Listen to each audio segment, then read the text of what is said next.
ಎಲ್ರಿಗೂ ನಮಸ್ಕಾರ. ನನ್ನ ಹೆಸರು ಕಾರ್ತಿಕ್ ಅಂತೇಳಿ. ನಾನು ಮೂರು ಒಳನಸ್ಪುರ ಪಕ್ಕ ಕಡ್ವಿನಕೋಟೆ. ನಾನು ಪ್ರಜ್ವಲ್ ರೇವಣ್ಣ ಫ್ಯಾಮಿಲಿಗೆ ಮತ್ತು ಪ್ರಜ್ವಲ್ ರೇವಣ್ಣ ಅವರಿಗೆ 15 ವರ್ಷದಿಂದ ಡ್ರೈವರಾಗಿ ಕೆಲಸ ಮಾಡ್ತಾ ಇರ್ತೀನಿ. ಈ ಒಂದು ವರ್ಷದಿಂದ ನಾನು ಅಲ್ಲಿ ಕೆಲಸ ಬಿಟ್ಟಿರ್ತೀನಿ. ಏನು ಬಿಟ್ಟ ಕಾರಣ ಏನಂತಾರೆ, ಇದೇ ಮಾಧ್ಯಮದಲ್ಲೆಲ್ಲ ಬೆತ್ತರಿಸಾಗಿದೆ. ನನ್ನ ಮೇಲೆ ಆಗಿರ್ತಕ್ಕಂಥ ಜಮೀನನ್ನ ಬರ್ಸ್ಕೊಂಡು ನನ್ನ ಹೆಂಡತಿಗೆಲ್ಲ ಹೊಡೆದು ಹಿಂಸೆ ಕೊಟ್ಟು ನನಗೂ ಮಾನಸಿಕವಾಗಿ ಹಲ್ಲೆ ಮಾಡಿ ನಮ್ಮ ಜಮೀನನ್ನ ಬರ್ಸ್ಕೊಂಡಿರ್ತಾರೆ. ಹಂಗಾಗಿ ನಾನು ಅವ್ರ ಮನೆಯಿಂದ ಹೊರಗಡೆ ಬರ್ತೀನಿ. ಹೊರಗಡೆ ಬಂದ್ಮೇಲೆ ನಾನು ಕೇಸ್ ಹಾಕ್ಲಿಕ್ಕೆ ಅಂತೇಳಿ ಹೋರಾಟ ಮಾಡ್ತಾ ಇರ್ತೀನಿ. ಹಂಗಾಗಿ ನನಗೆ ದೇವರಾಜೇಗೌಡರು ಇವ್ರ ವಿರುದ್ಧ ಹೋರಾಟ ಮಾಡ್ತಾ ಇರ್ತಾರೆ. ಬಿಜೆಪಿ ಮುಖಂಡರಾದಂಥ ದೇವರಾಜೇಗೌಡರು ಹೊಳೆನರಸೀಪುರದಲ್ಲಿ ಬಿಜೆಪಿ ಕ್ಯಾಂಡಿಡೇಟ್ ಆಗಿ ನಿಂತ್ಕೊಂಡಿರ್ತಾರೆ. ಹಂಗಾಗಿ ಇವ್ರ ಫ್ಯಾಮಿಲಿ ವಿರುದ್ಧ ಹೋರಾಟ ಮಾಡ್ತಾ ಇರ್ತಾರೆ. ನನಗೆ ಬೇರೆ ಯಾರಿಂದಲೂ ನ್ಯಾಯ ಸಿಗಲ್ಲ ಅಂತ ತಿಳ್ಕೊಂಡು ನಾನು ಇವ್ರ ಹತ್ರ ಹೋಗ್ಬಿಟ್ಟು ನನ್ನ ಕಷ್ಟ ಎಲ್ಲ ಹೇಳ್ಕೊಂತೀನಿ. ಅದಕ್ಕೆ ಅವರಿದ್ದವರು, ನಿನ್ಗೆ ಏನಾಗಿದೆ ನೋವು, ನೀನೇನು ಕಳ್ಕೊಂಡಿದ್ದೆ, ಪ್ರತಿಯೊಂದು ನಾನು ನಿನಗೆ ನ್ಯಾಯ ತೋರಿಸೋಂಥ ಕೆಲಸ ಮಾಡ್ಕೊಡ್ತೀನಿ ಅಂತೇಳಿ ನನಗೆ ಹೇಳಿರ್ತಾರೆ. ಅದು ನಂಬಿ ಅವ್ರ ಹತ್ರ ಹೋಗಿ ನಾನೆಲ್ಲ ಹೇಳ್ಕೊಂತೀನಿ. ಅದಾದ್ಮೇಲೆ ಅವ್ರೇನ್ ಮಾಡ್ತಾರೆ, ನನಗೆ ಅವ್ರು ಯಾವ್ದು ಕೇಸ್ ತಗೊಳಲ್ಲ, ನಾನು ಬೇರೆ ಲಾಯರ್ ಬಿಟ್ಬಿಟ್ಟು ನಾನು ಕೇಸ್ ಹಾಕ್ತೀನಿ. ಆ ಕೇಸ್ ನಡೀತದೆ. ಮತ್ತೆ ಇವ್ರು ಏನ್ ಮಾಡ್ತಾರೆ ಅಂದ್ರೆ ಮತ್ತೆ ನಾನು ಕರೆಸ್ಕೊಂಡು, ನಿನ್ಗೆ ಕೋರ್ಟಲ್ಲಿ ಹೋರಾಟ ಮಾಡಿದ್ರೆ ನಿನ್ಗೆ ಏನು ನ್ಯಾಯ ಸಿಗಲ್ಲ, ಜನಗಳಿಗೆ ತಿಳಿಸ್ಬೇಕು ಅಂತ ಹೇಳ್ಬಿಟ್ಟು ಕರ್ಕೊಂಡ್ಬಂದು ಮೀಡಿಯಾದಲ್ಲಿ ನಾನು ಎಲ್ಲಾ ರೀತಿ ಸ್ಟೇಟ್ಮೆಂಟ್ ಎಲ್ಲಾ ಮೀಡಿಯಾದಲ್ಲೂ ಕೊಡಿಸ್ತಾರೆ. ಮತ್ತೆ ನನ್ನ ಜೊತೆ ನಿಂತ್ಕೊಂಡು ಅದೇ ಬಿಜೆಪಿ ದೇವರಾಜೇಗೌಡರು ನನ್ನ ಜೊತೆ ನಿಂತ್ಕೊಂಡು ಅವರು ಸ್ಟೇಟ್ಮೆಂಟ್ ಸಹಿತ ಕೊಡ್ತಾರೆ. ಅದಾದ್ಮೇಲೆ ಇದೆಲ್ಲ ಬೆಳವಣಿಗೆ ಆದ್ಮೇಲೆ ಪ್ರಜ್ವಲ್ ರೇವಣ್ಣ ಅವ್ರಿಗೆ ನನ್ನ ಮೇಲೆ ಒಂದು ಸ್ಟೇ ಆರ್ಡರ್ ತರ್ತಾರೆ. ಇವರು ಯಾವುದೇ ರೀತಿ ಒಂದು ಫೋಟೋ ಆಗಲಿ ವಿಡಿಯೋ ಆಗಲಿ ರಿಲೀಸ್ ಮಾಡಬಾರ್ದು, ಅಶ್ಲೀಲವಾಗಿರೋದು ಅಂತ ಹೇಳ್ಬಿಟ್ಟು ಪ್ರಜ್ವಲ್ ರೇವಣ್ಣ ನನ್ನ ವಿರುದ್ಧ ಸ್ಟೇ ತರ್ತಾರೆ. ತಂದಾದ್ಮೇಲೆ ನಾನೇನ್ ಮಾಡ್ತೀನಿ, ದೇವರಾಜೇಗೌಡರು ನನಗೆ ಲಾಯರ್ ಆಗಿ ಪರಿಚಯ ಇರೋದ್ರಿಂದ ನಾನು ಅವ್ರ ಹತ್ರ ಹೋಗ್ಬಿಟ್ಟು ಸ್ಟೇ ಕಾಪಿನ ಅವ್ರಿಗೆ ಕೊಡ್ತೀನಿ. ನಾನು ನೋಡಿ ಅಣ್ಣ, ಈ ತರ ನನಗೆ ಸ್ಟೇ ತಂದಿದ್ರೆ ಏನಕ್ಕೆ ಅಂತ ಕರೆಕ್ಟಾಗಿ ಗೊತ್ತಿಲ್ಲ, ನನಗೆ ಏನಕ್ಕೆ ತಂದಿದ್ದಾರೆ ಅಂತೇಳಿ. ಅದಕ್ಕೆ ಅವ್ರಿದ್ರು, ನಿನ್ನ ಹತ್ರ ಯಾವ್ದೋ ಫೋಟೋ ವಿಡಿಯೋ ಇದೆಯಂತೆ, ಅದಕ್ಕೋಸ್ಕರ ಅವರು ಸ್ಟೇ ತಂದಿದ್ದಾರೆ ಅಂತ ಹೇಳ್ತಾರೆ. ನಾನು ಅದಕ್ಕೆ ನನ್ನ ಹತ್ರ ಇದೆ ಅಂತ ಅವ್ರಿಗೆ ಯಾರು ಹೇಳಿದವರು ಅಂತೀನಿ.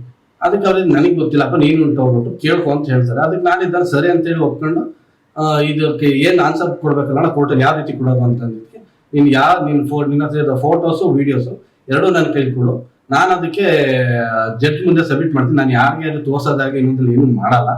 ಜಡ್ಜ್ ಮುಂದೆ ಕೊಟ್ಟರೆ ನಿನಗೆ ಸ್ಟೇ ವೇಕೆಟ್ ಮಾಡೋದಕ್ಕೆ ನಿನ್ಗೆ ಏನು ಕಾನ್ ರೀತಿ ತುಡುಕಾಗ್ದಾರಂಗೆ ನಾನು ನೋಡ್ಕೊಳ್ತೀನಿ ಅಂತೇಳಿ ಇದೇ ಬಿಜೆಪಿ ಅಭ್ಯರ್ಥಿ ದೇವರಾಜೇಗೌಡ ಅವರು ಹೇಳಿರ್ತಾರೆ ನನಗೆ. ಅವ್ರು ನಂಬಿ ನಾನೇನ್ ಮಾಡ್ತೀನಿ, ನನ್ನ ಹತ್ರ ಇದ್ದಂತ ಒಂದು ಕಾಪಿನ ಅವ್ರಿಗೆ ಕೊಡ್ತೀನಿ. ಅವ್ರು ಅದನ್ನ ಯೂಸ್ ಮಾಡ್ಕೊಂಡು, ಅವ್ರು ಸ್ವಾರ್ಥಕ್ಕೆ ಯೂಸ್ ಮಾಡ್ಕೊಂಡ್ರು ಏನಕ್ಕೆ ಯೂಸ್ ಮಾಡ್ಕೊಂಡು ನನಗಂತೂ ಗೊತ್ತಿಲ್ಲ. ಕೊಟ್ಬಿಟ್ಟು ನಾನು ವಕಾಲತಿಗೆಲ್ಲ ಸೈನ್ ಮಾಡ್ಬಿಟ್ಟು ಕೇಸನ್ನ ಮೂವ್ ಮಾಡಿ ಅಂತ ಹೇಳ್ಬಿಟ್ಟು ಬರ್ತೀನಿ. ಅವ್ರೇನ್ ಮಾಡ್ತಾರೆ, ಕೇಸ್ನ ಮೂವ್ ಮಾಡಿರೋದಿಲ್ಲ, ಹಂಗೆ ಇರುತ್ತೆ. ಇನ್ನೊಂದು ತಿಂಗಳಾದ್ಮೇಲೆ ನಾನು ಮತ್ತೆ ಹೋಗಿ ಕೇಳ್ತೀನಿ, ಏನಾಯ್ತಣ್ಣ ಇದು ಕೇಸು ಅಂತ ಹೇಳ್ಬಿಟ್ಟು ಕೇಳ್ತೀನಿ. ಅದಕ್ಕೆ ಅವ್ರಿದ್ದರು, ಇಲ್ಲ ಇದು ಸದ್ಯಕ್ಕೆ ಹೀಗೆ ಮಾಡೋಕ್ಕಲ್ಲ, ಮುಂದೆ ನೆಕ್ಸ್ಟ್ ಸ್ಟೆಪ್ ನೋಡೋಣ, ಹೇಳು ಒಂದು ಸ್ವಲ್ಪ ದಿವಸ ವೆಯ್ಟ್ ಮಾಡೋಣ ಅಂತ ಹೇಳ್ಬಿಟ್ಟು ಹೇಳ್ತಾರೆ. ಅಂತ ಹೇಳಿದ್ಮೇಲೆ ನಾನು ಹಂಗೆ ಸರಿ ಅಂತ ಸುಮ್ಮನೆ ಹಾಕ್ತೀನಿ. ನಾನು ಮತ್ತೇನು ಇದು ಮಾಡಕ್ ಹೋಗಲ್ಲ ಅವ್ರ ಹತ್ರ. ಮತ್ತೆ ನಾನು ಅವ್ರ ಹತ್ರ ಏನ್ ಕಾಪಿ ಕೊಟ್ಟಿರ್ತೀನಿ ಅದು ಆ ಕಾಪಿ ಅವರೇ ಇಟ್ಕೊಂತಾರೆ. ಮತ್ತೆ ಕೇಳ್ತೀನಿ ನಾನು, ಇಲ್ಲ ಇದು ಕೋರ್ಟಿಗೆ ಸಬ್ಮಿಟ್ ಮಾಡಬೇಕು, ನನ್ನ ಹತ್ರ ಇರ್ಲಿ ಬಿಡು ಅಂತ ಹೇಳ್ತಾರೆ. ನಾನು ಮತ್ತೆ ಕೇಳಕ್ ಹೋಗಲ್ಲ. ಈಗ ನಿನ್ನೆ ಮೊನ್ನೆ ಅವರೇ ಮತ್ತೆ ಪ್ರೆಸ್ ಮೀಟ್ ಮಾಡ್ಬಿಟ್ಟು ಈಗ ಒಂದು 6 ತಿಂಗಳು ಮತ್ತೆ ಅವರೇ ಪ್ರೆಸ್ ಮೀಟ್ ಮಾಡ್ತಾರೆ. ಇವ್ರದ್ದು ರೇವಣ್ಣ ಫ್ಯಾಮಿಲಿದು ಡಿಸ್ಟ್ರಿಬ್ಯೂಟ್ ಏನೋ ಜಗಳ ಆಗುತ್ತೆ. ಅವಾಗ ಹೇಳ್ತಾರೆ ಇವರೇನೆ, ನಾನು ಸರ್ಕಲ್ LED TV ಹಾಕಿ ಎಕ್ಸ್ಪೋಸ್ ಮಾಡ್ತೀನಿ ನಿಮ್ದೆಲ್ಲ ಜಾತಕನ ರಾತ್ರಿಲೆಲ್ಲ ತೆಗಿತೀನಿ ಅಂತ ಹೇಳ್ತಾರೆ. ಅವಾಗ ನಾನು ಕೇಳ್ತೀನಿ ಅವ್ರನ್ನ, ಮತ್ತೆ ಯಾಕಣ್ಣ ಈ ತರ ಮಾಡಿದ್ವಿ ಅಂತ ಹೇಳಿ. ಅದಕ್ಕೆ ಅವ್ರಿಗೆ ನಿನ್ಗಿದ್ರು ಸಂಬಂಧ ಎಲ್ಲ ಸುಮ್ಮನೆ ಇರು ಅಂತ ಹೇಳ್ಬಿಟ್ಟು ಇದೇ ಬಿಜೆಪಿ ಮುಖಂಡರಾದಂತ ದೇವರಾಜೇಗೌಡರು ಹೇಳ್ತಾರೆ. ಇವ್ರು ಹೇಳಾದ್ಮೇಲೆ ನಾನು ಸುಮ್ಮನೆ ಆಗ್ತೀನಿ. ಅದಾದ್ಮೇಲೆ ಪ್ರಜ್ವಲ್ ರೇವಣ್ಣ ಅವ್ರಿಗೆ ಟಿಕೆಟ್ ಕೊಡಬಾರ್ದು ಅಂತ ಹೇಳ್ಬಿಟ್ಟು ಇವರೇ ಅವರ ಬಿಜೆಪಿ ಮುಖಂಡರು ಹೈಕಮಾಂಡ್ಗೆ ಇವರೇ ಲೆಟರ್ ಬರ್ದಿರ್ತಾರೆ. ಬರ್ದ ಕಾಪಿನೂ ನನಗೆ ಕಳಿಸ್ತಾರೆ, ಯಾರ್ಯಾರಿಗೆ ಬರ್ದಿದ್ದೀನಿ ಅಂತ ಹೇಳ್ಬಿಟ್ಟು, ನೋಡಿ ಇಂಥವ್ರಿಗೆಲ್ಲ ಬರ್ದಾಕಿದ್ದೀನಿ, ನೋಡು ನೀ ಕೋರ್ಟಲ್ಲಿ ನ್ಯಾಯ ಸಿಗ್ಲಿಲ್ಲ ಅಂತ ಈ ತರ ನ್ಯಾಯ ಸಿಗುತ್ತೆ ಅಂತ ಹೇಳ್ಬಿಟ್ಟು ಹೇಳ್ತಾರೆ.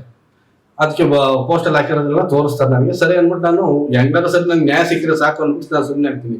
ಈಗ ನಿನ್ನೆ ಮೊನ್ನೆ ಅವರೇ ಮತ್ತೆ ಪ್ರೆಸ್ ಮೀಟ್ ಮಾಡ್ಬಿಟ್ಟು, ನೀವು ಪೆನ್ ಡ್ರೈವ್ ಹಗರಣ ಆದ್ಮೇಲೆ ನಾನು ಅವ್ರನ್ನ ಹತ್ರ ಕಾಂಟ್ಯಾಕ್ಟ್ ಮಾಡ್ತೀನಿ, ಬಟ್ ಅವ್ರನ್ನ ಕಾಂಟ್ಯಾಕ್ಟ್ ಸಿಗಲ್ಲ. ಮತ್ತೆ ಅವರ ಈ ಪೆನ್ ಡ್ರೈವ್ ನ ಕಾರ್ತಿಕ್ ಬಂದ್ಬಿಟ್ಟು ನನಗೆ ಕೊಟ್ಟ, ಮತ್ತೆ ನಾನು ಬರೋಕ್ಕಿಂತ ಮುಂಚೆನೆ ಕಾಂಗ್ರೆಸ್ ಮುಖಂಡರಿಗೆಲ್ಲ ಕೊಟ್ಟಿದ್ದೀನಿ ಅಂತ ಹೇಳ್ಬಿಟ್ಟು ಸುಳ್ಳು ಅಪಾದನೆಲ್ಲ ಮಾಡ್ತಾವ್ರೆ. ಬಟ್ ಏನಂತಾರೆ, ನಾನು ಬಿಜೆಪಿ ಮುಖಂಡರಾದಂತ ನಮ್ಮ ಹೊಳೆನರಸೀಪುರ ಕ್ಯಾಂಡಿಡೇಟ್ ಆಗಿದ್ದೀನಿ, ಪರಾಜಿತ ಅಭ್ಯರ್ಥಿ ಆದ ದೇವರಾಜೇಗೌಡರು ಬಿಟ್ರೆ ನಾನು ಇನ್ ಯಾವುದೇ ಕಾಂಗ್ರೆಸ್ ಮುಖಂಡರಿಗಾಗಲಿ ಇನ್ನೊಬ್ರಿಗೆ ಯಾರು ಕೊಡ್ಲಿಲ್ಲ. ಕಾಂಗ್ರೆಸ್ ಅವ್ರಿಗೆ ಏನು ಕೊಡ್ಲಿಕ್ಕೆ ಹೋಗ್ಲಿ, ಕಾಂಗ್ರೆಸ್ ಅವ್ರ ಜೊತೆ ಚೆನ್ನಾಗಿ ಅವ್ರ ಜೊತೆ ಒಡನಾಟ ಇಟ್ಕೊಂಡು ನಾನು ಹಾಕಿದ ಕೇಸ್ನೇ ಅದು ಬಿ ರಿಪೋರ್ಟ್ ಹಾಕ್ಬಿಟ್ಟು ಇದ್ರಲ್ಲಿ ಏನು ಸಾಕ್ಷಿ ಇಲ್ಲ ಅಂತ ಹೇಳ್ಬಿಟ್ಟು ಕೊಡ್ತಾರೆ. ನಾನು ಅಷ್ಟು ಸಾಕ್ಷಿ ಎಲ್ಲ ಕೊಟ್ಟರು ಅಂತರಲ್ಲಿ ಕಾಂಗ್ರೆಸ್ ಅವ್ರ ಕೈ ನಂಬಿ ನಾನು ಹೆಂಗ್ ಹೋಗ್ಲಿ ಅಂತ ಹೇಳ್ಬಿಟ್ಟು ಇವ್ರ ಹತ್ರಕ್ಕೆ ಹೋಗಿದ್ದೆ. ಬಟ್ ಇವರು ಇದೇ ತರ ಮೋಸ ಮಾಡಿದ್ರು ನನಗೆ.